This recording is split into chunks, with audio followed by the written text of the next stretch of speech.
Alrighty, so I have just walked out of the stadium after I actually spent about 30 minutes inside the stadium to watch some of the highlights of the earlier game because, when this game was happening, it was actually during the busiest time of the opening day of the MLS action. There was like 4 games that was happening. I was also watching the Charlotte versus DC United game at the same time as the Quakes versus New York Redbulls game that was happening. But yeah, overall it seemed like the curse still exists. So if you don't know what I'm talking about, last season it seemed like there's this curse where whenever I attend a Quakes game, the Quakes lose or draw. Like they just somehow never able to get a win whenever I'm there. And I'm thinking, well, it's a new year, maybe things will be different. No, it was not different whatsoever. In fact, it's pretty much the same, as it seems like they still aren't able to win when I'm there. Now, the good news is this year I am actually not going to go to every single Quakes game like I've done in the past. I mean, I did cancel my season ticket last season, so that's why I am not going to be going to a lot of Quakes games this year. So it's maybe as a blessing, the fact that I'm not going to so many of these games, and that, again, that curse of me just being there, it just feels like it's inevitable that the Quakes are not going to get a win. But, in all seriousness aside, in terms of this game itself, yeah, let's just say I think it is pretty clear that whatever experiment that Almeida decided to do, and we've heard about the formation that Almeida wants to use, which was like something like a 3-4-2-1 formation, or just kind of like a free at the back formation, it does not work. And I think in this game it basically proved that it does not work, and that maybe I'm hoping in the next game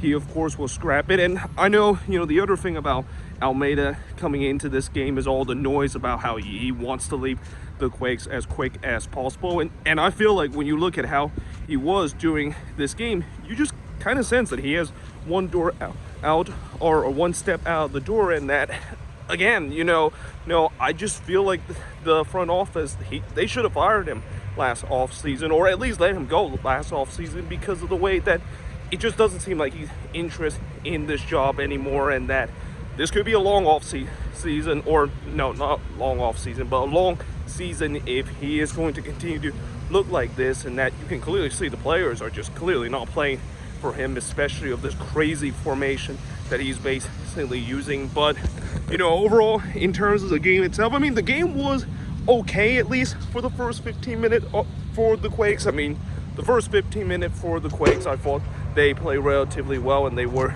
the better team, creating some chances. But then as soon as Nathan went down, which I'm really hoping it's not a bad injury, but the way that he did kind of get stretcher off, yeah, anytime when a player gets stretcher off like that, there is a sense that it could be maybe a dislocated leg, or maybe even worse, a torn ACL, which I'm really hoping that's not the case, because if Nathan's done for the rest of the season, this back line is screwed. Like, it's basically shown after he went down, the back line was just completely a mess. I mean, there just seems like there's no leadership in that back line. I mean, I've said before where when the Quakes decided to sign Calvo, it was not a good idea, and it's shown in this game where it was clearly not a good idea, and that he didn't really play well whatsoever. But I'm not just gonna simply point at him as the only reason why he did not play out.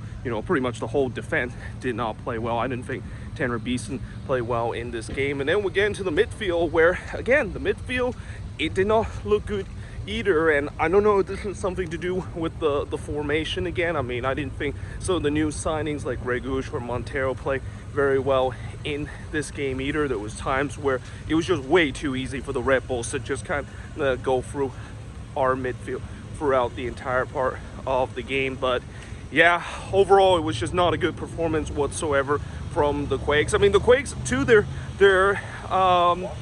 be honest, they did find a way to get themselves an equalizer in the second half. I mean, with how the first half went, I thought they were going to be down like 2 or 3-0, and they did concede a goal in the first half, and that it did came right at the end of the first half. And the old cliche, when you concede right before halftime, yeah, it's a painful one to do. But the way how that first half went, and especially after Nathan went down with an injury, that could have been easily 2 or 3-0 in favor of the Redbulls if they were a little bit more clinical in terms of their finishing, and that's, I think, was one thing that I saw with the Red Bulls in this game, where they were missing a lot of chances in this game. Like this game could have been over very early. They really kept the Quakes in for the majority of this game, and you know, eventually in the second half the Quakes were able to get the equalizer. Like I said, with Chofis, it was good delivery from Espinoza, delivering that free kick, which Chofis basically flicked it in. But what's even more painful is the fact that the Quakes immediately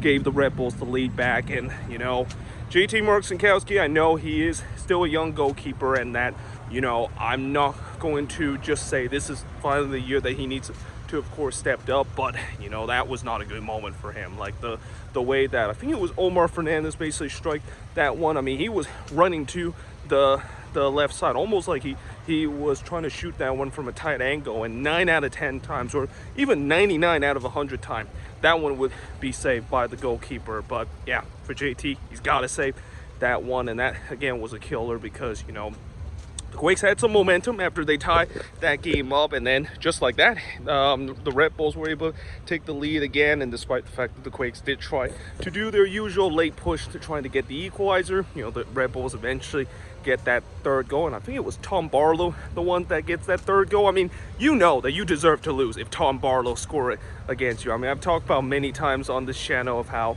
actually, let me just cross the street here, because I don't want to get run over again. I'm doing this video while I'm walking. It's a bit of a risky thing to do, even though I'm on the sidewalk. But yeah, you know, as I said, anytime when Tom Barlow score against your team, you do not deserve to get a victory, because you know how I've said before, Tom Barlow is considered one of the most cursed number 9 in the league, and you know, hopefully that goal will maybe get himself going. But yeah, that pretty much was the game, with him scoring the third goal for the Red Bulls. And again, overall, just not a good afternoon for the Quakes in this game. Though again, I'm not going to overreact just yet, because you know, I've said before, where you know, it's only the first game of the season. I mean, there's still a long way before the season is over, and you know, maybe in the next game Almeida might realize that, yeah, just play the normal formation, like a 4-2-3-1 that everybody's been asking for the past couple of games, and things of course would get better, and not go with whatever